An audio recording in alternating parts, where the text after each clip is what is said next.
ध्यान से सुनो।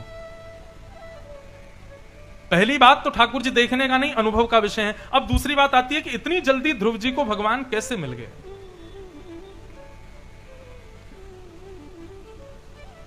इतनी जल्दी भगवत दर्शन कैसे हुआ। तो इसमें भाव बताते हैं, भगवत प्राप्ति के लिए राजा का पुत्र होना, कम उम्र का होना, यह जरूरी नहीं है। कोई ऋषि होना, तपस्वी होना, भजनानंदी होना जरूरी नहीं है। भगवत प्राप्ति के लिए क्या आवश्यक है? सब लोग इधर देखो, यहां देखो। जब उनका नंबर आएगा तब उनको देखना। अभी उनका आया नहीं है, लेकिन पंडित जी को बड़ी जल्दी पड़ी है, अभी लाके धर दिए, बोले अभी जल्दी कराओ उत्सव। लेकिन आज हम आराम से कथा करेंगे, तो ध्यान से सुनो सब लोग, इधर ही देखो। क्या बता रहा था मैं? इतनी जल्दी भगवान कैसे मिल गए? तो बंधुओं, भगवत प्राप्ति के लिए राजा के कुल में जन्म लेना, कम आयु का होना, बड़ी बड़ी दाढ़ी होना या जटाएं होना, या संत होना, ऋषि होना, भजनानंदी होना, तपस्वी होना, घर त्याग करना, पत्नी बच्चों का त्याग करना, आदि आदि क्या जरूरी है? क्यों इतनी सारी चीजें सुनते हैं, मन में बड़ी दुविधा प्रकट होती है। क्या करें कि हमको भगवान मिले? कहीं तो लिखते हैं कि घर छोड़ दो तब भगवान मिलते हैं, कहीं कहते हैं कि सबको छोड़ दो, पत्नी बच्चे सबको छोड़ दो तब भगवान मिलते हैं, और यहां ध्रुव जी को कुछ नहीं छोड़े, 5 वर्ष छोटी सी आयु में ही भगवान मिल गए। और किसी किसी संत ऋषि को हजार वर्ष तक भगवान नहीं मिलते। तो प्रॉपर बात क्या है? भगवान मिलते कैसे? बहुत ध्यान से सुनना।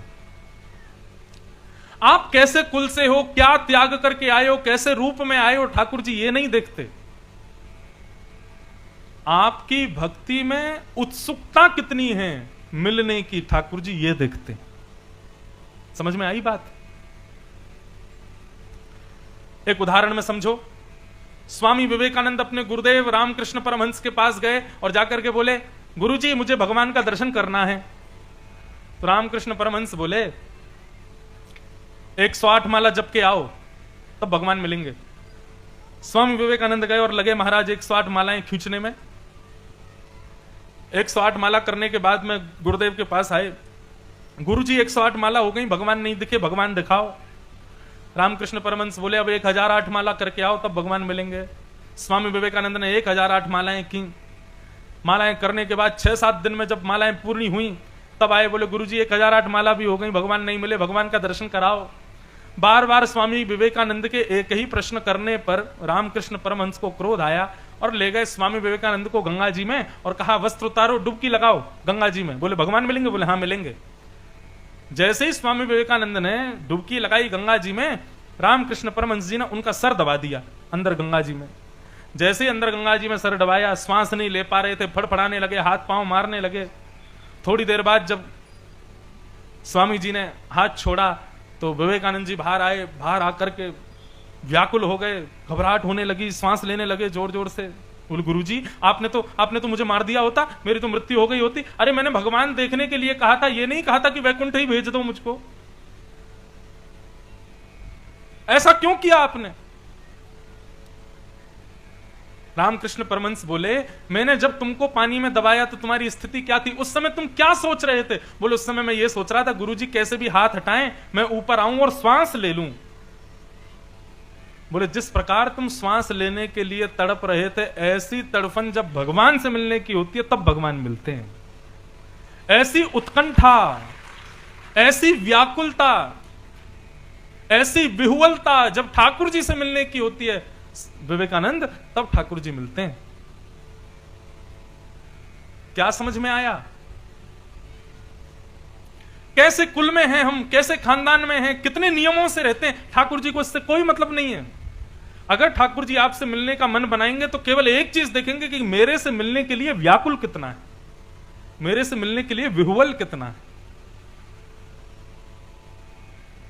ध्रुव जी ने जो 5 महीने में तपस्या की है, उसका वर्णन जब हम लोग सुनते हैं तो कैसी तपस्या की ध्रुव जी ने? पहले महीने तपस्या करते हैं, तिरात्रांते कपित्थ बदरासन, 3 रात्रि तक कुछ नहीं खाते और 3 रात्रि बाद केवल कपित्थ फल खाकर के श्री ध्रुव जी महाराज भजन करते हैं। दूसरा महीना प्रारंभ होता है तो ध्रुव जी महाराज अब 6 दिन तक कुछ नहीं खाते, केवल पत्ते खाकर के जल पी करके भजन करते हैं। तीसरा महीना प्रारंभ होता है तो 9 दिन तक कुछ नहीं खाते, केवल जल पी करके भजन करते हैं। चौथा महीना प्रारंभ होता है तो जल भी पीना बंद कर देते हैं, 12 दिन तक ना कुछ खाते हैं ना कुछ पीते हैं, 12 दिन बाद एक बार श्वास लेते हैं, बस वायु पी करके भजन कर रहे हैं। 5वां महीना जब प्रारंभ हुआ तो अन्न भी त्याग दिया, जल भी त्याग दिया, वायु का भी त्याग कर दिया। श्वास को वशीकृत करते हुए हाथ जोड़ करके और एकाग्र होकर के श्री ध्रुव जी महाराज ने जब तपस्या करना प्रारंभ की, तब भगवान को पता चला भाई ये बड़ा व्याकुल है मुझसे मिलने के लिए। अन्न जल वायु इसके लिए कोई भी जरूरी नहीं है, केवल मेरे दर्शन ही इसके लिए प्रधान है। तुरंत ठाकुर जी ने गरुण जी को बुलाया और तुरंत प्रकट हो गए। हमारी स्थिति क्या है? हमसे पूछो भगवान को मिलना चाहते हो? बोले हाँ मिलना चाहते हैं। लेकिन हम लोग कैसे मिलना चाहते हैं? खाते पीते हुए मिलना चाहते हैं, सोते हुए मिलना चाहते हैं, सारे ऐशो आराम करते हुए मिलना चाहते हैं। ऐसे थोड़ी ठाकुर जी मिलेंगे। ठाकुर जी से मिलने के लिए उत्कंठा कितनी है आपके अंदर, ठाकुर जी इसका दर्शन करते हैं तब ठाकुर जी मिलते हैं। और ध्रुव जी की उत्कंठा पर प्रसन्न होकर के भगवान प्रकट हो गए और प्रकट होकर के ध्रुव जी महाराज को दर्शन दिया। बोलो भक्त वत्सल भगवान की जय। तो ध्रुव जी के चरित्र से क्या सीखा हमने? कुल खानदान नियम इन सब का होना जरूरी नहीं है भगवत प्राप्ति के लिए। भगवत प्राप्ति के लिए केवल एक चीज चाहिए, आपके भीतर व्याकुलता, आपके भीतर की उत्कंठा, वो कितनी है, उससे ठाकुर जी प्रसन्न होते हैं, उससे ठाकुर जी प्रकट होते हैं। भगवान ने ध्रुव जी को दर्शन दिया और तत्पश्चात ध्रुव जी को कहा कि जाओ ध्रुव 36,000 वर्ष तक राज्य करो। 36,000 वर्ष ध्रुव जी ने राज्य किया। तत्पश्चात मृत्यु के सिर पर पैर रखते हुए ध्रुव जी महाराज सशरीर भगवत धाम को प्रस्थान कर गए। बोलो ध्रुव जी महाराज की। आज भी ध्रुव जी का दर्शन होता है रोज सुबह सुबह ब्रह्म मुहूर्त में। आकाश में देखोगे उस समय ध्रुव लोक का दर्शन होता है। वो ध्रुव लोक ही ध्रुव तारा कहलाता है। वो श्री ध्रुव जी महाराज। जिन लोगों को भगवत दर्शन करना है, जो लोग चाहते हैं कि जीवन में हमको भगवान का साक्षात्कार हो, वे लोग प्रातःकाल ब्रह्म मुहूर्त में उठ करके ध्रुवलोक का दर्शन करना प्रारंभ कर दो। एक दिन ध्रुव जी की कृपा से भगवत दर्शन हो जाएगा, ऐसी शास्त्रों में आज्ञा है। अच्छा आपको बताएं, ध्रुव तारा केवल ब्रह्म मुहूर्त में ही चमकता है, बाकी के समय ध्रुव तारा नहीं चमकता। और ध्रुव तारे की चमक बाकी के तारों से थोड़ी सोने की जैसी होती, बाकी के तारे चांदी जैसे लगते हैं, ध्रुव तारा स्वर्ण की तरह लगता है। तो हमने एक बार एक महात्मा से पूछा कि महाराज जी एक बात बताओ, ध्रुव तारा पीला पीला क्यों चमकता है और केवल ब्रह्म मुहूर्त में ही क्यों चमकता है? उस संत ने ऐसी बात बताई कि मेरा रोम रोम प्रफुल्लित हो गया। वो बोले कि ठाकुर जी सब जगह भ्रमण करते हैं आकाश में, कभी शिवलोक में जाते हैं, कभी ब्रह्मलोक में जाते हैं, कभी वैकुंठ में जाते हैं, कभी इंद्रलोक में जाते हैं, लेकिन ब्रह्म मुहूर्त के समय पर ठाकुर जी ध्रुवलोक में होते हैं, इसलिए ध्रुव तारा चमकता है। उस समय यदि आप ध्रुवलोक का दर्शन करो तो इसी भाव से करो कि शंख चक्र गदा पद्मधारी ठाकुर जी उस लोक में बैठे हैं, इसलिए वो चमक रहा है। प्रत्यक्ष इस पृथ्वी से ठाकुर जी का दर्शन यदि करना है तो ध्रुव तारे को देख लो, वहां ठाकुर जी बैठे हैं। और थोड़ी बहुत देरी दिखता है ध्रुव तारा, उसके बाद फिर अंतर ध्यान हो जाता है। क्यों? फिर ठाकुर जी वहां से प्रस्थान कर जाते हैं। ध्रुव जी को रोज दर्शन देने जाते हैं ठाकुर जी ध्रुव लोक में। ऐसे ध्रुव जी को हम बारंबार प्रणाम करते हैं। इन्हीं ध्रुव जी के वंश में आगे राजा अंग हुए, इनके बेटा बैन हुए, बैन के बेटा बैन को ऋषियों ने मार दिया और बैन के पुत्र पृथु हुए, जिनकी वजह से हमारी धरती को पृथ्वी कहा जाता है। ऐसे पृथु महाराज का प्रादुर्भाव, उनका प्रसंग सुनाया गया। भरत जी महाराज की कथा, और वही भरत जी फिर जड़ भरत बने, रहुगण के ऊपर कृपा की, ये सब कथाएं यहाँ पर सुनाई गई। और भूगोल खगोल का वर्णन करते हुए नरकों का वर्णन किया। बंधुओं, नरक क्या है? नरक एक प्रकार से वॉशिंग मशीन है। हम सबके घर में वॉशिंग मशीन होती है, कपड़े जहां धोए जाते हैं। इसी प्रकार नरक जो है ये वॉशिंग मशीन है। किसकी वॉशिंग मशीन है? किसकी वॉशिंग होती है? जैसे वॉशिंग मशीन में कपड़ों की धुनाई होती है, कपड़ों की धुलाई होती है, ऐसे ही नरक में मानवों की धुनाई और धुलाई होती है। हम जितने पाप करके जाते हैं, जितने दुष्कृत्य करके जाते हैं, उन सब की धुनाई धुलाई होती है नरक के अंदर। तो नरक कोई बुरी जगह नहीं है, नरक बढ़िया जगह है, लेकिन नरक जाना बुरी बात है। नरक जाना नहीं चाहिए। अच्छा, अब आपको बता देते हैं कि नरक कौन जाता है और कौन नहीं जाता। यहां पर कुछ लक्षण बताए गए हैं। ये लक्षण जिस व्यक्ति के अंदर दिखाई पड़ जाएं, समझना वो नरक जाने वाला है। कौन कौन से लक्षण हैं, गिनती कीजिएगा। कि अत्यंत कोप, कटुकाच वाणी, दरिद्रतां च स्वजनेषु वैरम्, नीच प्रसंग कुलहीन सेवा, चिन्हानि देहे नरकं गतानाम्। नरक जाने वालों के चिन्ह कौन कौन से होते हैं, लक्षण क्या होते हैं? तो पहला लक्षण नरक जाने वाले व्यक्ति का है अत्यंत कोप, भयंकर गुस्सा। यदि किसी व्यक्ति को बहुत गुस्सा आता है, भयंकर क्रोध आता है। अच्छा, भयंकर क्रोध किसको कहते हैं? जिस क्रोध में आकर के वो तोड़ फोड़ मचाने लग जाता है और महाराज किसी की सुनता नहीं है, कितने भी बड़े से बड़े निर्णय ले लेता है क्रोध में भर करके। ऐसा व्यक्ति जो भयंकर क्रोध करता है, निश्चित है कि उसको नरक जाना पड़ेगा। अत्यंत कोप, पहली बात, बहुत ध्यान से सुनिएगा।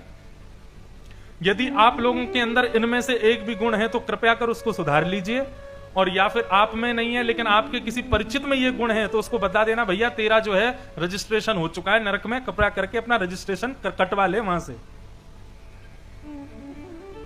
और ये ऐसा और है कि यहां पर महाराज रजिस्ट्रेशन हो गया तो फिर आप ना भी चाहोगे तो भी आपको वहां पर एज अ गेस्ट पहुंचना पड़ेगा। तो कहीं आप नरक के मुख्य अतिथि तो नहीं हो, इसलिए ध्यान से सुनो। पहला गुण भयंकर गुस्सा। नरक जाने वालों का दूसरा दुर्गुण कटुकाच वाणी, कड़वी वाणी। जो मीठा नहीं बोलते, जब बोलते हैं तो गंदा बोलते हैं, दूषित बोलते हैं। अच्छा, इस पर मैंने थोड़ा विचार किया कि ये कौन से लोग होते हैं जो बात बात पर गाली दे के बोलते हैं। ऐसे लोग नरक जाने वाले हैं। कई लोग होते हैं उनकी आदत होती है बात बात पर गाली दे के बोलने की। हंसी की बात करेंगे उसमें भी गाली दे के बोलते हैं। ऐसे लोग समझ लेना नरक जाने वाले हैं। और या फिर जो कड़वा बोलते हैं, मतलब ऐसा बोलते हैं कि सामने वाले को, अब कई लोग होते हैं वो बोलते हैं हम तो जो होता है मुंह पे बोल देते हैं। अरे ठीक है, आपका गुण है कि आप मुंह पे बोल देते हो, लेकिन सामने वाले को तो बुरा लग जाता है ना। हमारे शास्त्र कहते हैं सत्यम ब्रूयात, सत्य बोलो, लेकिन तुरंत कहते हैं प्रियम ब्रूयात, सत्य भी कैसा बोलो, बोले सामने वाले को सुनने में प्रिय लगे, ऐसा सत्य बोलो। कई लोग सत्य की आड़ में ऐसा बोल जाते हैं कि बेचारा सामने वाला जो है पानी पानी हो जाता है। इतना बुरा भी नहीं बोलना चाहिए। सत्य बोलो पर प्रिय लगने वाला सत्य बोलो। तो पहला गुण अत्यंत कोप, दूसरा गुण कड़वी वाणी, तीसरा गुण दरिद्रताम च। जो व्यक्ति असंतोषी है, मतलब जितना मिल गया उसमें उसको संतोष नहीं है, और चाहिए और चाहिए, इसका भी मेरा हो जाए, ये भी मेरा हो जाए, वो भी मेरा हो जाए, अरे ये इसके पास कैसे हो गया, ये मेरे पास होना चाहिए। इस प्रकार की भावना रखने वाला। एक बार एक व्यक्ति भगवान के पास गया और तपस्या करके उसने भगवान को प्रकट कर लिया। भगवान से बोला कि मुझे वरदान दे। तो भगवान बोले क्या वरदान चाहिए? बोले मैं जो चाहूं मुझे मिल जाए। भगवान बोले ठीक है, हम ये वरदान तुमको दे तो देंगे, लेकिन हमारी एक शर्त है। क्या? कि तुम जो चाहोगे तुमको एक मिलेगा, तुम्हारे पड़ोसी को दो मिलेगा। बताओ मंजूर है? व्यक्ति बोला यही तो मंजूर नहीं है। आज की डेट में आदमी अपने दुख से कम दुखी है, दूसरे के सुख से ज्यादा दुखी है। वो इतना सुखी क्यों है? ये इतना हंस क्यों रहा है? पहले होता था कि सब हंसते हुए रहें, लेकिन आजकल स्थिति होगी कोई ज्यादा हंसता हुआ दिखाई दे जाता है तो नगर के लोगों को चिंता हो जाती है, बहुत हंस रहा है। इस पर कुछ ज्यादा कृपा कर दी भगवान ने।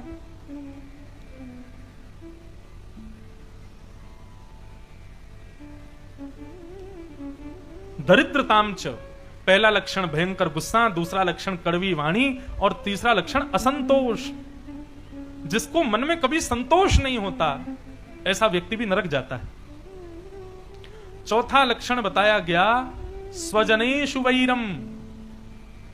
चौथा लक्षण क्या है नरक जाने वालों का?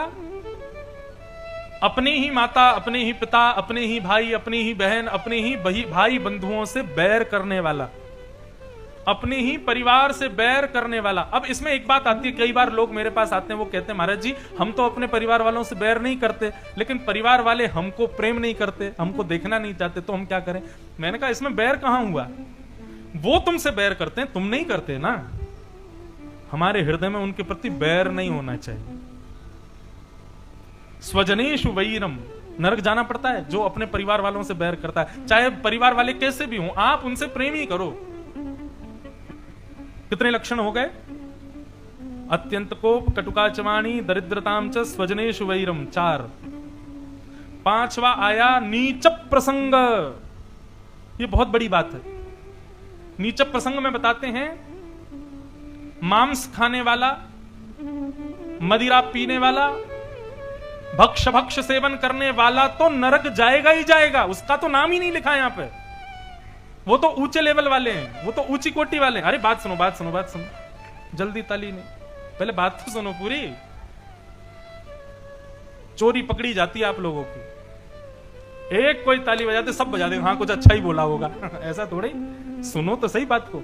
मैं कह रहा हूं भाई, दूषित भोजन करने वाला, दूषित खान पान करने वाला का तो नाम ही नहीं लिखा यहां पे। बोले क्यों? बोले वो तो जीते जी दुनिया को ही नरक बना लेता है, तो उसको लिए नरक कौन सी बड़ी बात है? वो तो जीते जी नरक में ही रह रहा है। लेकिन यहां पर नाम किसका लिया गया? नीच प्रसंग।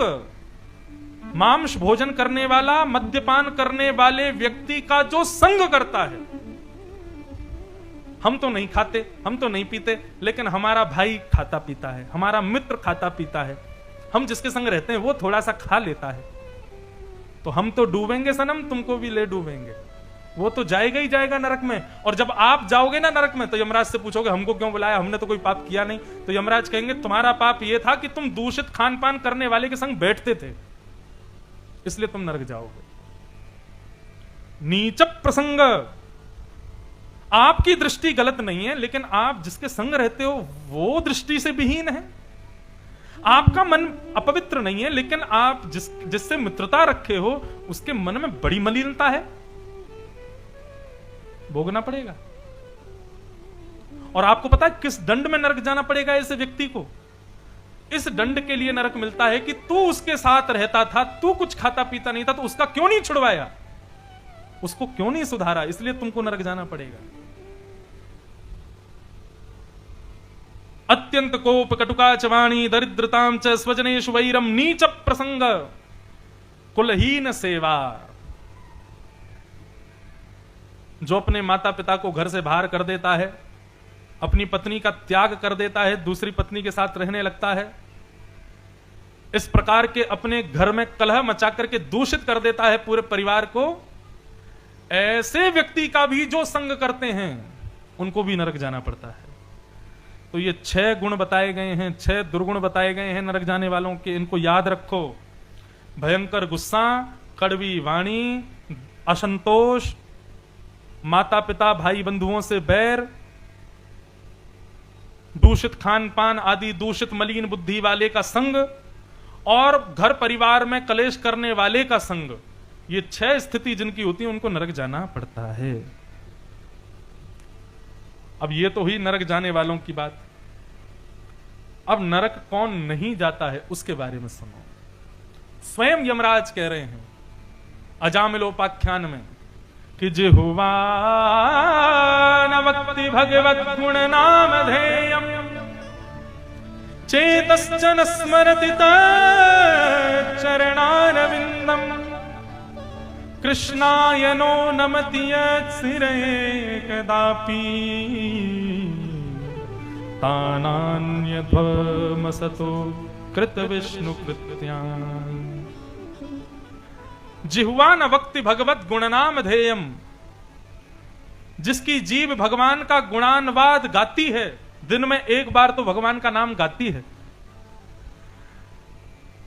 जिसका चित्त पूरे दिन में एक बार तो भगवान को याद करता है, जिसका सर पूरे दिन में एक बार तो ठाकुर जी के सामने झुकता है, ऐसी 3 क्रियाएं रोज करने वाला व्यक्ति कभी नरक नहीं जाता। स्वयं यमराज कहते हैं भैया जो दिन भर में भगवान का नाम नहीं लेता हो, जो दिन भर में भगवान को प्रणाम नहीं करता हो, जो दिन भर में नेत्र बंद करके भगवान को, वृंदावन को, श्री कृष्ण को, श्री राधा कुंज बिहारी लाल को स्मरण ना करता हो, ऐसे व्यक्ति को नरक लेके आना। तो इसका मतलब ये हो गया, इस कथा पंडाल में जितने लोग बैठे मेरे सहित हम सब नरक से तो बच गए।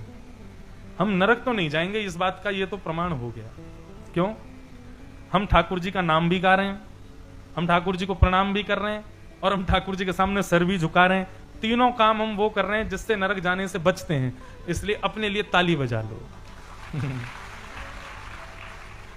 अब ये मौके की बात थी, यहां आप चूक रहे थे इसलिए मैं नहीं बता दिया, ताली बजा लो।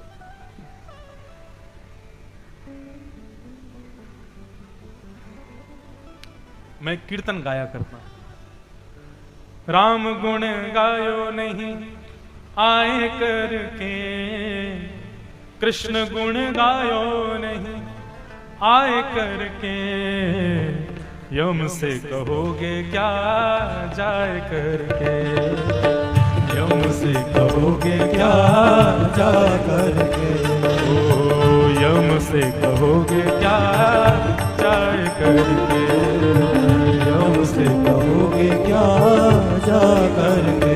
इस दुनिया में जन्म मिला है बंधुओं, हम कूकर बन के आते, सूकर बन के आते, अन्य किसी प्रजाति जाति में जन्म लेते, क्या कथा में बैठ पाते? नहीं बैठ पाते। क्या राम नाम, क्या कृष्ण नाम, क्या हरि नाम, क्या नारायण नाम बोल पाते? ये बोलने का सौभाग्य केवल मानव जन्म में मिला है। और यदि इस मानव जन्म में भी भगवत स्मरण नहीं किया तो मृत्यु के बाद में यमराज दंड दिखाएंगे। क्या कहोगे फिर उनसे? राम गुण गायो नहीं आए करके, राम गुण गायो नहीं आए करके, कृष्ण गुण गायो नहीं आए करके, कृष्ण गुण गायो नहीं आए करके, यम से कहोगे क्या जाए करके, यम से कहोगे क्या जाए करके। सीताराम राम राम सीताराम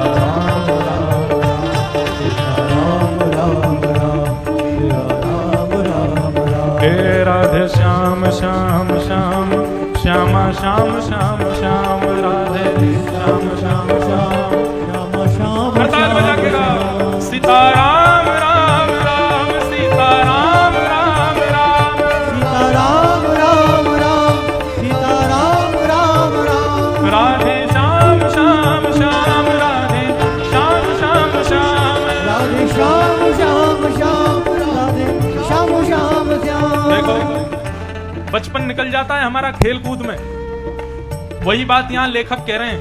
बालापन में लाड़ लड़ायो, बालापन में लाड़ लड़ायो, ओ मात पिता तोए गोद खिलायो, मात पिता तोए गोद खिलायो, ओ समय गवायो खेल खाए करके, समय गवायो खेल आए करके, हाँ समय गवायो खेल खाए करके, समय गवायो फिर आए करके, यम से कहोगे क्या जाए करके, यम से कहोगे क्या जाए करके, हाँ यम से कहोगे क्या जाए करके, यम से कहोगे क्या जाए करके। सीताराम राम राम सीताराम राम राम राम राम हे राधे श्याम श्याम श्याम श्यामा श्याम श्याम श्याम, राधे श्याम श्याम श्याम श्याम श्याम श्याम श्याम। देखो ये ना बढ़िया, आप लोग खड़े हो जाते हैं अच्छी बात है, लेकिन हमारा भाव है ये कीर्तन समझने का विषय ज्यादा है, इसलिए बैठ के ही सब लोग सुनो, अपने अपने स्थान पर बैठ जाओ, बैठे बैठे करताल बजा के गाओ। सीताराम राम राम सीताराम राम राम, राम राम राम राम राम राम। अब बाल अवस्था निकल गई खेल कूद में, बाल अवस्था निकल गई माता पिता के लाड़ प्यार में, अब क्या हो गया? अब हम युवा हो गए, अब भजन कर लो। युवावस्था में भी भजन नहीं करते। युवावस्था कैसे निकल जाती है? ओ तरुण भयो तिरिया संग राचो, तरुण भयो तिरिया संग राचो। युवावस्था आ जाती है, सोई महाराज ढूंढने लग जाते हैं किससे ब्याह करें, हमारे लायक कौन है, हमारी जैसी कौन है।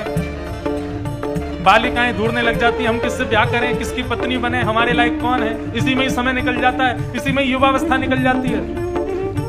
तरुण भयो तिरिया संग राचो, तरुण भयो तिरिया संग राचो। नरमर कट जो निस दिन नाचो, नरमर कट जो निस दिन नाचो। ओ माया में रहो रे भर माए करके, माया में रहो रे भर माय करके, हाँ माया में रहो रे भर माए करके, माया में रहो रे भर माय करके। ओ यम से कहोगे क्या जाय करके, यम से कहोगे क्या जाय करके। ओ राम गुण गायो नहीं आए करके, राम गुण गायो नहीं आय करके, ओ कृष्ण गुण गायो नहीं आए करके, कृष्ण गुण गायो नहीं आय करके। यम से कहोगे क्या जाए करके, यम से कहोगे क्या जाए। इसलिए गाओ सीताराम राम राम, सीताराम राम राम, राम राम राम, राम राम राम। हे राधे श्याम श्याम श्याम, राधे श्याम श्याम श्याम। राधे श्याम श्याम श्याम, राधे श्याम श्याम श्याम। और भक्त वत्सल भगवान की भुजा उठा के करताल बजा देगा।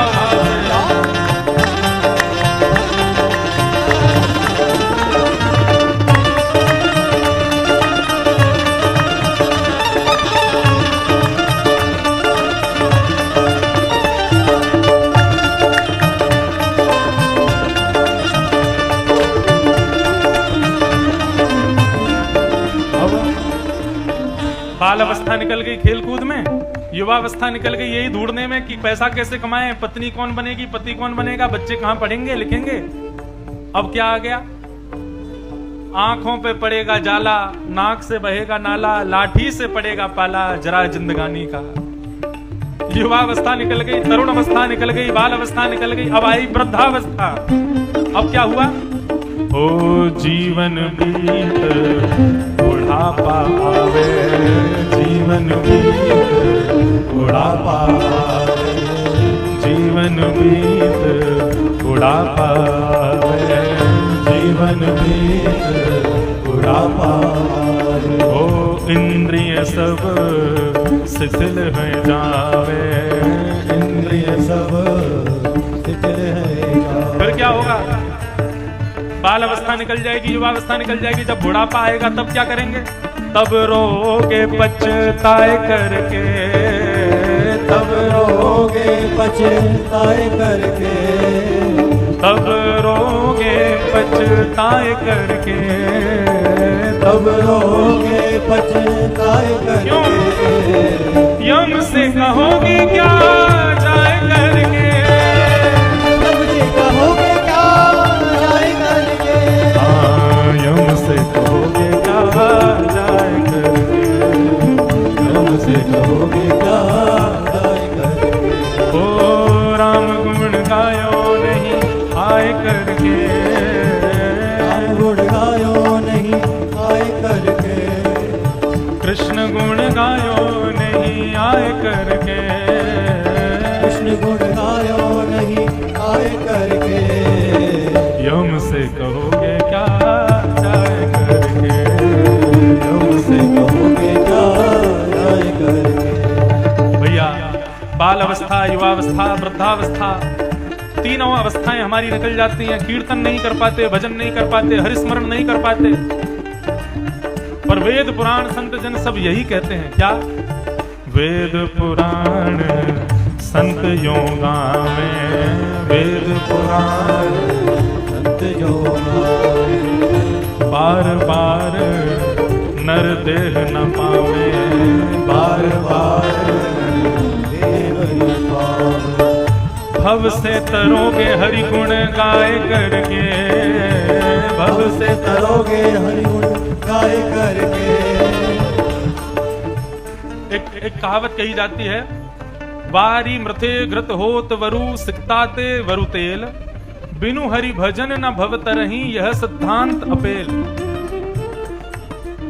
दही को मथने से मक्खन होता है ना, लेकिन यहाँ कह रहे हैं दही की जगह पानी को मथने से भी एक बार को मक्खन हो सकता है, मिट्टी को घिसने से मिट्टी से तेल हो सकता है। ये असंभव है, लेकिन यह भी संभव हो सकता है। लेकिन बिना हरि भजन किए बिना कोई भव सागर से तर जाएगा, ऐसा कभी नहीं हो सकता। ओ भव से तरोगे हरि गुण गाय करके, भव से तरोगे हरि गुण गाय करके। हाँ भव से तरोगे हरि गुण गाय करके, भव से तरोगे हरि गुण गाय करके। यम से कहोगे क्या गाय करके, यम से कहोगे क्या गाय करके। ओ यम से कहोगे क्या गाय करके, यम से कहोगे क्या।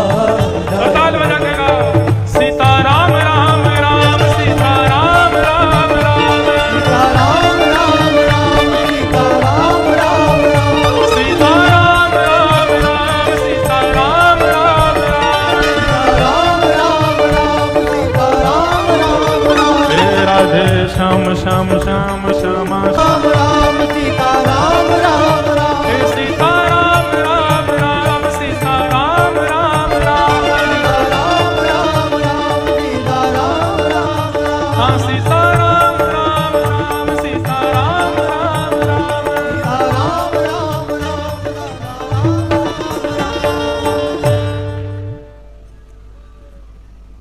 बिनु हरि भजन न भव तरही यह सिद्धांत अपेल।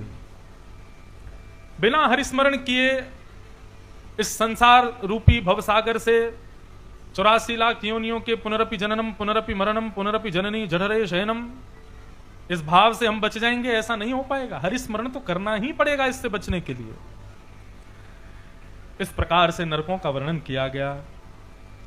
आगे श्रीमद् भागवत में एक भक्त की कथा बताई गई। उस भक्त का नाम है वृत्रासुर। एक असुर भक्त हुए भगवान के वृत्रासुर, जिसने भगवान की स्तुति गाकर के भगवत प्राप्ति की।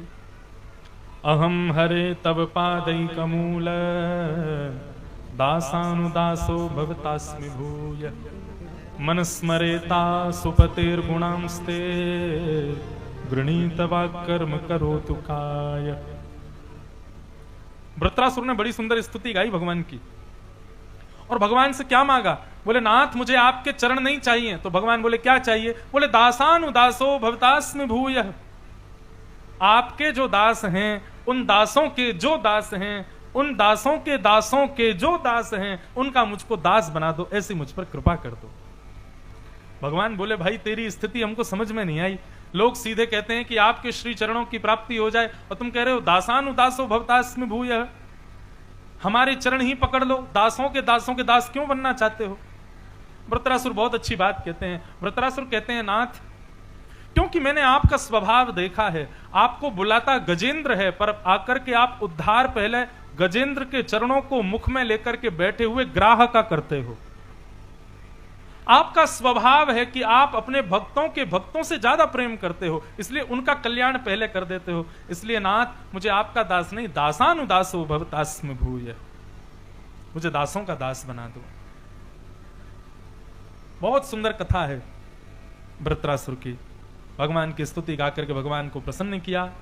आगे भागवत के मंगल प्रसंग में सतयुग के राक्षस हिरण्यकश्यप की कथा आती है, जिस हिरण्यकश्यप के यहां पर भगवान के भक्त प्रहलाद का प्रादुर्भाव हुआ है।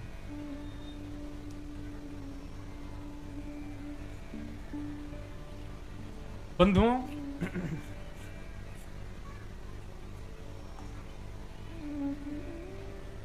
भगवत स्मृति के बिना जब हम कोई क्रिया करते हैं तो वो कर्म बन जाता है। और भगवत स्मृति के साथ हम कुछ भी करते हैं वो भक्ति बन जाता है। बहुत शांति का परिचय दो, सब लोग सावधानी से कथा सुनो। आज थोड़ी देर तो विलंब होगा कथा में, लेकिन इतना ज्यादा नहीं होगा, इसलिए आप सब लोग बिल्कुल एकटक होकर के ध्यान से बैठे रहो। आप लोग तैयार होके बैठे हो तो क्या हुआ, हमारे ठाकुर जी भी तो देखो पलना में बैठे हैं बढ़िया तैयार होके, वो भी तैयार बैठे हैं आने के लिए, तो उनका आगमन हो उससे पूर्व थोड़ा धैर्य दिखाओ। अभी अभी हमने कपिल भगवान के प्रसंग में सुना ना, सबसे पहला लक्षण क्या होना चाहिए, सहनशीलता।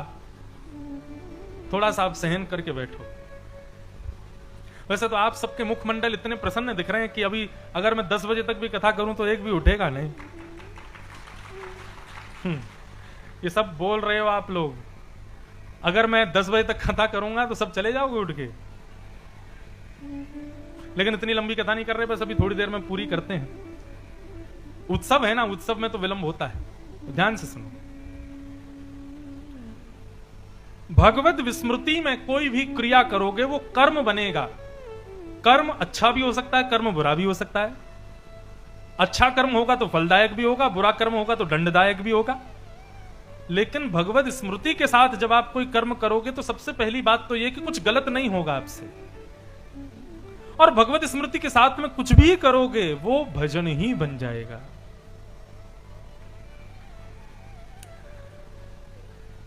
हिरण्यकश्यप और कयाधु, प्रहलाद के माता पिता, एक संत के द्वारा सुनी गई कथा हम सुना रहे हैं। प्रहलाद चरित्र भी लगभग सबने सुना है, तो थोड़े थोड़े उसके मुख्य प्रसंग कह देते हैं। हिरण्यकश्यप अमर बनने के लिए हिमालय पर गया, और हिमालय पर जाकर के तपस्या करने के लिए जैसे ही बैठा, वृक्ष के नीचे जाकर के बैठा, ओम ब्रह्मणे नमः, ब्रह्मा का स्मरण करने लगा। इतने में ही श्री नारद जी महाराज एक तोता बनकर के आ गए, और जिस वृक्ष के नीचे हिरण्यकश्यप बैठा था उसी वृक्ष के ऊपर वो तोता चहकने लगा, वो तोता कुहकने लगा, वो तोता अपनी वाणी में बोलने लगा, नारायण नारायण नारायण नारायण। इस प्रकार से नारायण नारायण उच्चारण करने लगा। अब नारायण तो हिरण्यकश्यप के शत्रु का नाम है। हिरण्यकश्यप ने जैसे देखा नारायण नारायण बोल रहा है, हिरण्यकश्यप ने अपना स्थान बदल दिया, दूसरी जगह जाकर के बैठ गया। तो तोता उड़ करके वहां भी आ गया, वहां भी नारायण नारायण नारायण नारायण उच्चारण करने लगा। हिरण्यकश्यप ने खूब अपने स्थान बदले, लेकिन तोता हर जगह उड़ करके पहुंच जाए और नारायण नारायण बोलने लगे। हिरण्यकश्यप ने मन में विचार किया, शायद मुहूर्त खराब है मेरा, गलत समय पे आ गया मैं तपस्या करने, अभी वापस चला जाता हूं, कुछ दिन बाद फिर आऊंगा। वापस लौट करके जैसे हिरण्यकश्यप आए तो कयाधु ने जैसे हिरण्यकश्यप को देखा, पत्नी ने, बोले महाराज आप तो वर्षों की तपस्या करने गए थे, तो चंद दिनों में ही लौट आए, हो गए आप अमर। बोले अरे देवी क्या बताऊं, हिमालय पर गया था, जैसे वृक्ष के नीचे बैठा, ना जाने कहां से कोई नारायण नारायण नारायण नारायण नारायण उच्चारण करने लगा। अब हिरण्यकश्यप के मुख से नारायण शब्द सुनकर के कयाधु को बड़ा अच्छा लग रहा था। कयाधु के मन में भाव आने लगा कि भैया संत जन शास्त्रों में बताते हैं कि एक बार भी भगवान का नाम ले लिया जाए तो उसकी महिमा बड़ी होती है, और मेरे पति ने अभी 4-5 बार नारायण नारायण बोल दिया, क्यों ना इनकी 108 माला ही पूरी करवा दूं। अब तो कयाधु कुछ भी काम करे, घूमते फिरते हुए आवे और आकर के हिरण्यकश्यप से पूछे, वो आप क्या बता रहे थे, हिमालय से क्यों लौट आए आप, मैं भूल गई, क्या हुआ था। बोले वो तोता बोल रहा था नारायण नारायण नारायण नारायण नारायण। अच्छा अच्छा अच्छा, फिर चली जाए, कुछ काम करे, भोजन आदि लगा करके लावे, फिर पूछे, बोले तोता क्या बोल रहा था, बोले नारायण नारायण नारायण नारायण। अब जितनी बार हिरण्यकश्यप नारायण बोले उतनी बार कयाधु का हृदय प्रसन्न हो जाए। अब स्थिति ये कि बंधुओं, हिरण्यकश्यप भी नारायण स्मरण कर रहा है और कयाधु भी नारायण स्मरण कर रही है, दोनों पति पत्नी नारायण स्मृति के साथ में गर्भ में बालक का आवाहन करते हैं, इसलिए कयाधु के गर्भ में आने वाला बालक नारायण का भक्त होता है। एक महात्मा के द्वारा सुनी गई कथा, मुझे अच्छा लगा सुन करके। हर स्मृति के साथ में संसार की कोई भी कर्म क्रिया हो वो भक्ति हो जाती है। और हिरण्यकश्यप हिमालय पर गए, हिमालय पर जाकर के भजन किया। नारद जी को पता था कि कयाधु के गर्भ में साधारण बालक नहीं है, ये साक्षात हरि के ही भक्त प्रहलाद हैं।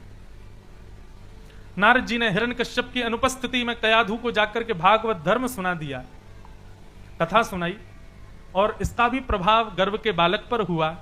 और तत्पश्चात 9 माह बाद बालक का जब जन्म हुआ तो भगवान के परम भक्त प्रहलाद के रूप में वो प्रकट हुए। श्री प्रहलाद जी महाराज का प्रादुर्भाव हुआ, धीरे धीरे बड़े हुए।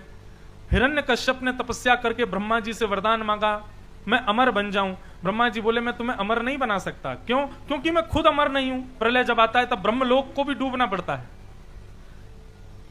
हे हिरण्यकश्यप, जब मैं खुद अमर नहीं हूं तो तुमको अमर कैसे बना दूं?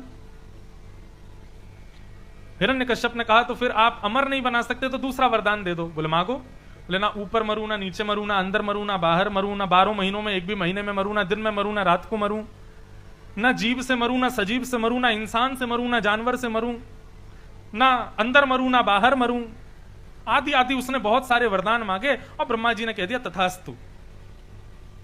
हिरण्यकश्यप बोला, ब्रह्मा जी बुढ़े हो गए, मैंने कहा अमर बना दो तो मना कर दिया, और वही अमरत्व तो मैंने इतने सारे वरदान में मांग लिया। तो बोले तथास्तु। ब्रह्मा जी बोले, बुढ़े नहीं हुए हैं बेटा, तुमने जितने वरदान मांगे और भी रह गए हो तो मांग लो, मृत्यु तुम्हारी फिर भी हो जाएगी। बोले कैसे हो जाएगी? मैंने तो कोई छोड़ा ही नहीं अपने मृत्यु का कोई ठिकाना। बोले फिर भी ठाकुर जी कहीं ना कहीं से तेरे को मार ही देंगे, तो चिंता मत कर। और वही हुआ। हिरण्यकश्यप लौट करके आए, जैसे ही अपने छोटे से पुत्र प्रहलाद को देखा, गोद में बैठा लिया, बड़ा लाड प्यार दुलार किया, कहा बेटा तुम्हारा जब जन्म हुआ तब मैं यहां नहीं था, मैं आया तब मुझे तुम मिले हो, और बताओ कैसे हो? बोले पिताजी ठीक हूं। बोले विद्यालय जाते हो? बोले जी पिताजी। कौन से विद्यालय में जाते हो? प्रहलाद जी बोले हिरण्यकश्यप दानव विश्वविद्यालय, वहां पर दानवी विद्या, दैत्यों की विद्या सिखाई जाती है पिताजी, मैं वहीं जाता हूं। अच्छा चलो अपनी विद्या में से कोई अच्छा पाठ मुझको सुनाओ। अब प्रहलाद जी महाराज भले ही जाते थे दानवों के विद्यालय में, लेकिन नारद जी जो मां के गर्भ में सुना के गए उसी विद्या को श्रेष्ठ मानते थे प्रहलाद जी। आज पिता ने कहा कि अपनी कोई श्रेष्ठ विद्या का पाठ सुनाओ, तो श्री प्रहलाद जी महाराज प्रसन्न होकर के भागवत धर्म का एक रूप समझाने लगे। पिताजी 9 प्रकार की भक्ति होती है भगवान की। कौन कौन सी? श्रवणम कीर्तनम विष्णु, स्मरणम पाद सेवनम, अर्चनम वंदनम दास्यम, सख्यमात्म निवेदनम। पिताजी ये भक्ति के 9 प्रकार हैं, इनमें से ही किसी ना किसी प्रकार को माध्यम बनाकर के भगवान का आश्रय लेना चाहिए। हिरण्यकश्यप को क्रोध आया, बोले कि अरे मेरी अनुपस्थिति में जन्मा बालक ये हरि भक्त कैसे हो गया? सैनिकों को आज्ञा कर दी, बोले मैं इसको मरा हुआ देखना चाहता हूं, कैसे भी इसको मृत्यु दंड दो। सैनिकों ने अथक प्रयास किए, लेकिन प्रहलाद जी की मृत्यु नहीं हुई। विषैले सर्पों के बीच में छोड़ दिया, सर्प डसते हैं लेकिन प्रहलाद जी को विष नहीं चढ़ता। पागल हाथियों के बीच में छोड़ दिया, हाथी अपने दांत प्रहलाद जी में जाकर के स्पर्श कराते हैं, चूर चूर हो जाते हैं, लेकिन प्रहलाद जी को कुछ नहीं होता। पहाड़ से फेंक देते हैं प्रहलाद जी, तब भी जीवित। विष पिला देते हैं तब भी जीवित। हर स्थिति में प्रहलाद जी जीवित हैं। आज समस्त राक्षसों ने प्रहलाद जी से पूछा, प्रहलाद तेरे बच जाने का कारण क्या है? तूने कोई कवच पहना है, तू क्यों बच जाता है? तब प्रहलाद जी महाराज कहते हैं, सुनना चाहते हो मैं क्यों बच जाता हूं? बोले बताओ। तब प्रहलाद जी कहते हैं, बहुत अच्छी बात, कि दंता गजानाम कुलिशाग्र निष्ठुर शीर्णायते ते नवलम ममैत महाविपत्ताप विनाशनोयम जनार्दनानुस्मरणानुभाव। हे दैत्यों, मेरे ना मरने का कारण और सब जगह मेरी रक्षा होने का कारण केवल इतना है, महाविपत्ताप विनाशनोयम, बड़े बड़े तापों को विनाश कर देने वाले जनार्दन भगवान का नाम मेरी जीभ पर बैठा है, उनके नाम के प्रभाव से मैं जीवित बच रहा हूं। अरे राक्षसों, विचार करो, जिन भगवान का नाम मेरी इतनी रक्षा कर रहा है, यदि वो भगवान किसी दिन प्रकट हो गए तो तुम्हारा क्या हाल करेंगे? भगवान के नाम में इतनी सामर्थ्य है तो सोचो भगवान में कितनी सामर्थ्य होगी। अंत में निकला यह परिणाम, राम से बड़ा राम का नाम। और एक दिन आता है, प्रहलाद जी महाराज कीर्तन कर रहे थे, सारे दैत्य बालक भी करने लगे। अब तो जो भी उस कीर्तन में जाए वही उस कीर्तन को गाने लग जाए। हिरण्यकश्यप ने सैनिक भेज दिए, सैनिक जैसे ही कीर्तन में गए वो भी कीर्तन करने लग गए। हमारे पूज्य नाना जी एक बात सुनाते थे, बोले प्रहलाद जी महाराज जब कीर्तन कर रहे थे तो उस कीर्तन में दैत्यों के बालकों ने जब वो कीर्तन सुना तो वो भी कीर्तन करने लगे। नगर के लोगों ने जब कीर्तन सुना तो वे भी कीर्तन करने लग गए। हिरण्यकश्यप ने कीर्तन की ध्वनि सुनी, अपने समस्त राक्षस दैत्यों को भेजा, जाओ जाकर के मार दो इसको। और वे सब राक्षस दैत्य भी जब कीर्तन में पहुंचे तो वो भी कीर्तन करने लग गए। लेकिन जैसे ही हिरण्यकश्यप आया, वहां पर आने वाले दैत्य दानव भी कीर्तन कर रहे थे, लेकिन हिरण्यकश्यप सबको इतर बितर करता हुआ प्रहलाद जी के पास में आया। प्रहलाद जी को आकर के जोर का धक्का दिया और कहा, कहां है तेरा भगवान, बता। तो हमारे नाना जी कहते कि भाई प्रहलाद जी जब कीर्तन कर रहे थे तो उनके कीर्तन को सुनकर के ऐसा करंट लग रहा था कि सब कीर्तन कर रहे थे, ना चाहने वाले भी कीर्तन कर रहे थे। लेकिन उस कीर्तन में जब हिरण्यकश्यप आया तो हिरण्यकश्यप ने कीर्तन क्यों नहीं किया? तो हमारे नाना जी ऐसे ही सामान्य भाषा में थोड़ा मजाक के रूप में, विनोद के रूप में सुनाते थे। बोले भैया यदि तार में करंट आ रहा हो, उस तार पर यदि बल्ब रख दोगे तो बल्ब जल जाएगा। कौन सा बल्ब नहीं जलेगा? जो बल्ब फ्यूज होगा वही नहीं जलेगा। तो बोले हिरण्यकश्यप कौन सा बल्ब था? बोले फ्यूज था, अंदर से ही फ्यूज था। सब प्रकट हो गए, सब प्रज्वलित हो गए, सब आनंदित हो गए, लेकिन हिरण्यकश्यप नहीं हुआ। तो इसका मतलब पता है क्या? नाना जी कहते थे भैया कथा एक ऐसा स्थान है, ये पंडाल ऐसा स्थान है, जो व्यक्ति 1 घंटा भी शांत नहीं रह सकता वो 4 घंटे शांत बैठता है यहां पर। जो व्यक्ति एक आसन पर 10 मिनट नहीं बैठ सकता वो 4 घंटे कब निकल जाते हैं उसको पता नहीं चलता।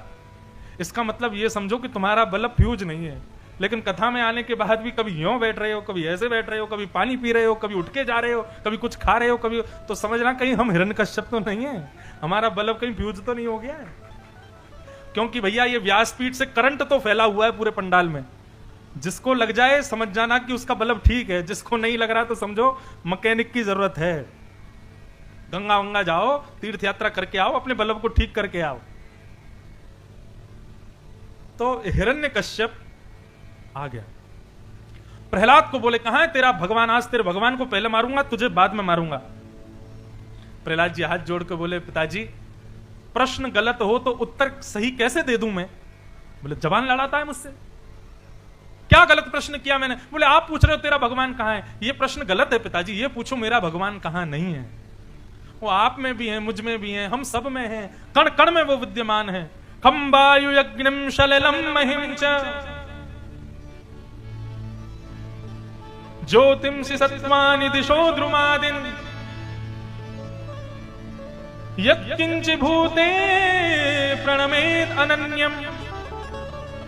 संसार की हर वस्तु में वो विद्यमान है, सबको देख करके प्रणाम कर लो। आपके प्रणाम में यदि सामर्थ्य होगी तो उस वस्तु में भगवान आ जाएंगे, और यदि आपके प्रणाम में सामर्थ्य नहीं है तो मंदिर में भी मूर्ति रखी है, भगवान नहीं है। प्रणाम भगवान को प्रकट करता है, कोई मूर्ति से भगवान नहीं आते। आपके प्रणाम में सामर्थ्य होनी चाहिए। पिताजी सब जगह है मेरा नाथ। अच्छा क्या इस खंबे में है? बोले हाँ मुझे दिख रहे हैं, आप में है, मुझ में है, कण कण में है, तो इस खंबे में भी है। जैसे ही मुष्टिक प्रहार किया है, खंब भेदन करके भगवान नृसिंह प्रकट हो गए। बोलो नृसिंह भगवान की, भक्त वत्सल भगवान की जय। हाथ जोड़ करके प्रणाम करो। कैसे हैं नृसिंह भगवान? सत्यम विधातुम निज भृत्य भाषितम व्याप्तिम च भूते स्वखिलेषु चात्मन अदृश्यताद्भुत रूपमद्वहम् स्तंभे सभाया न मृगम न मानुषम। भगवान कैसे बन के आए? बोले खड़े तो बिल्कुल मानवों की तरह हैं, श्रृंगार पूरा मानवों के जैसा पहना है, बोल भी मानवों की तरह रहे हैं, लेकिन रूप किसका है? बोले शेर का है। प्रचंड विशाल विकराल स्वरूप ठाकुर जी का नृसिंह बनकर के आए हैं। एक भक्त ने पूछा, बोले भगवान नरी बन के आ जाते, सिंह बन के क्यों आए? क्या भगवान नर रूप में हिरण्यकश्यप को नहीं मार सकते थे? मार सकते थे, जब वो राम बन के रावण को मार सकते हैं, कृष्ण बन के कंस को मार सकते हैं, तो नर बन के हरि बन करके ही आ जाते, हिरण्यकश्यप को मार देते। भगवान सिंह बन के क्यों आए? सज्जन संत जन बताते हैं कि ठाकुर जी क्रोध के कारण सिंह बन गए, और ये नरसिंह बनने का रूप इस बात का द्योतक है कि मेरे भक्त पर प्रहार करने वाले व्यक्ति को मारने के लिए मैं नर नहीं शेर बन के आता हूं, सिंह बन के आता हूं। प्रहलाद की रक्षा के भाव से ठाकुर जी सिंह बन के आए हैं। हिरण्यकश्यप के साथ में भगवान ने युद्ध किया, उसको अपनी गोद में बैठा करके राजमहल के दहली पे जाकर के भगवान बैठ गए, और जैसे ही हिरण्यकश्यप को मारने लगे, हिरण्यकश्यप बोला आप मुझे नहीं मार सकते। भगवान बोले क्यों नहीं मार सकते? बोले क्योंकि मैंने ब्रह्मा से वरदान मांगा है। भगवान बोले क्या वरदान मांगा तूने? बोले मैंने मांगा ना अंदर मरूं ना बाहर मरूं। भगवान बोले हम तुझको दहली पे लेके बैठे हैं, ना तू अंदर है ना बाहर है, फिर भी आप मुझे नहीं मार सकते। मैंने वरदान मांगा ना ऊपर मरूं ना नीचे मरूं। भगवान बोले तू हमारी गोद में है, ना ऊपर है ना नीचे है, आप मुझे फिर भी नहीं मार सकते। मैंने वरदान मांगा ना सुबह मरूं ना रात को मरूं। भगवान बोले संजा हो रही है, शाम हो रही है, ना दिन है ना रात है, आप फिर भी मुझे नहीं मार सकते। मैंने वरदान मांगा ना इंसान से मरूं ना जानवर से मरूं। भगवान बोले तू ही बता मैं कौन हूं, इंसानों की जानवर हूं? बोले आप तो दोनों का मिक्सचर हो। और बता?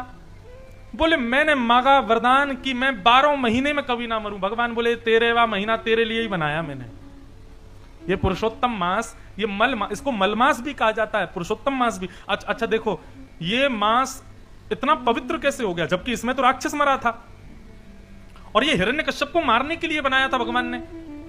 बात अभी आगे पुष्ट होगी, लेकिन मैं अभी बता देता हूं कि जब प्रहलाद जी महाराज भगवान से मिले तो भगवान से प्रहलाद जी कहने लगे, बोले ये दिन कितना पवित्र है कि आज आप मेरे सामने खड़े हो नाथ, परंतु लोग इस दिन को शोक के रूप में मनाया करेंगे क्योंकि हिरण्यकश्यप जैसा दानव मारा गया था।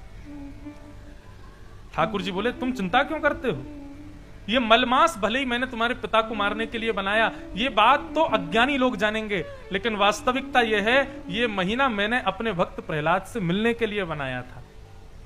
हिरण्यकश्यप तो बहाना है, मिलना तो मुझे तुमसे था, इसलिए मैं वरदान देता हूं कि बाकी के महीने तो महीने होंगे, लेकिन ये पुरुषोत्तम मास तो मेरा ही रूप होगा।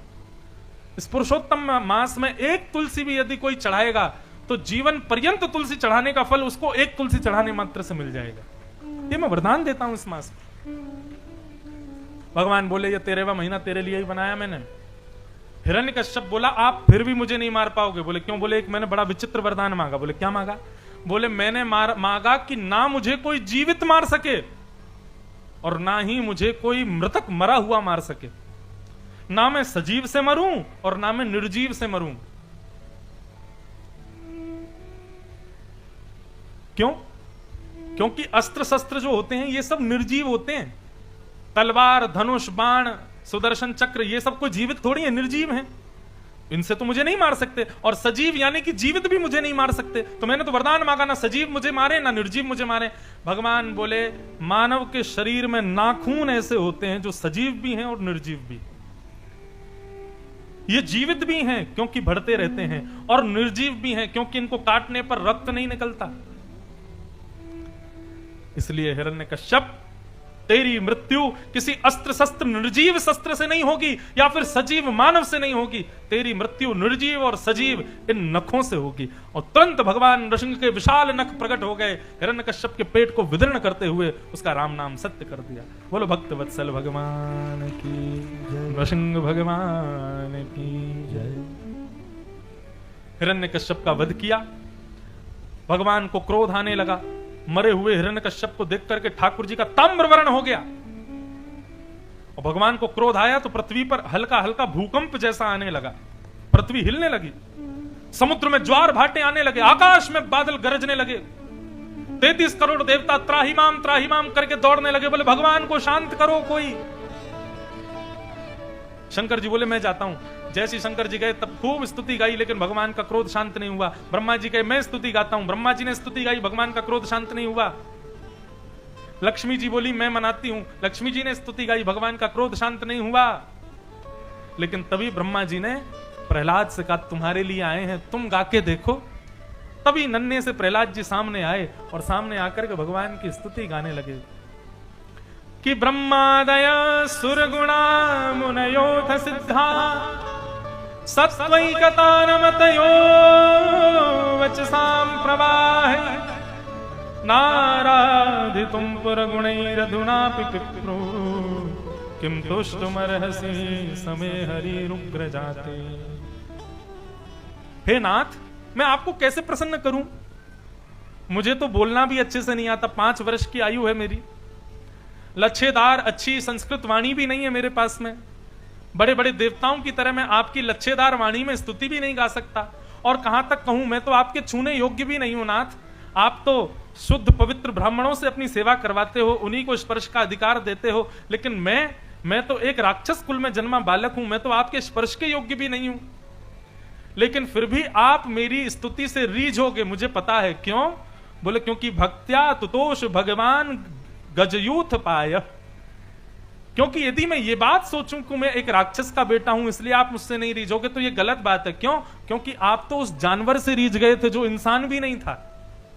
गजेंद्र, कम से कम राक्षस का बेटा हूं, इंसान तो हूं, आप मुझसे जरूर रीझोगे। भगवान ने जैसे प्रहलाद की स्तुति सुनी, सारा गुस्सा उस्सा सब ठंडा हो गया। प्रहलाद को गोद में लेकर के भगवान ने हृदय से लगा लिया, कस करके जकड़ लिया, प्रहलाद को अपनी गोद में ले लिया। अविरल अश्रुधार भगवान के नेत्रों से बहने लगी। और आज पहली बार जगत नियंता, जगदाधार, जगदीश्वर क्षमा मांग रहे हैं, और प्रहलाद से कहते हैं, प्रहलाद मुझे क्षमा कर देना यदि मैंने आने में विलंब किया हो तो।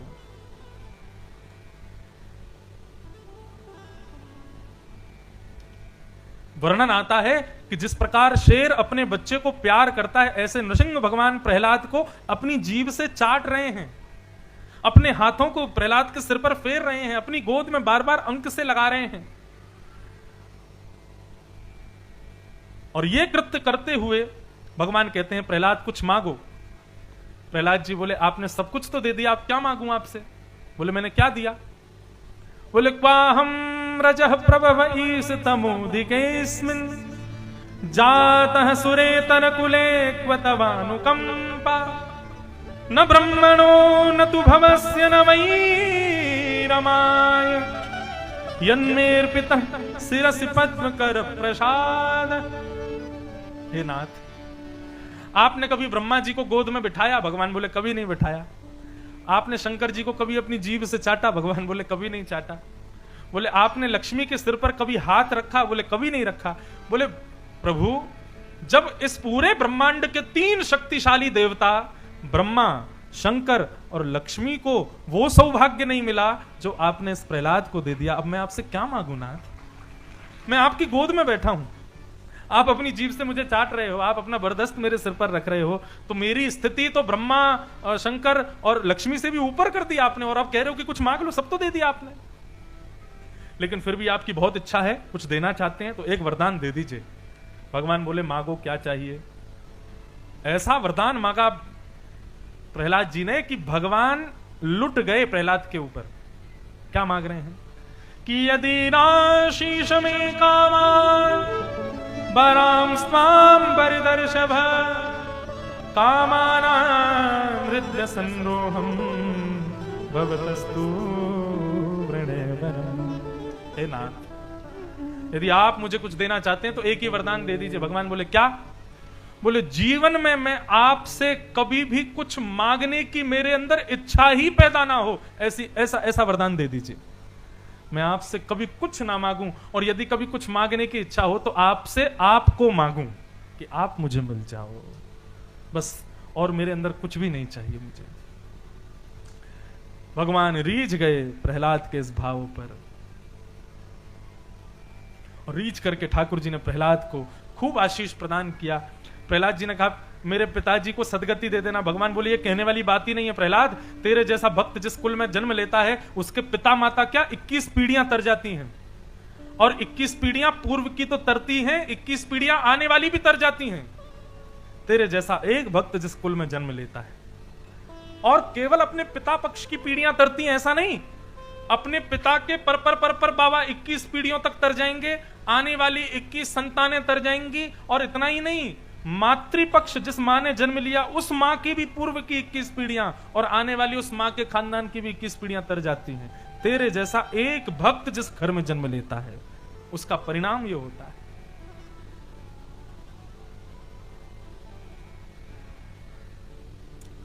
आशीर्वाद दिया भगवान ने प्रहलाद को, ऐसे प्रहलाद के पावन चरित्र को हम प्रणाम करते हैं। बोलो भक्तवत्सल भगवान की।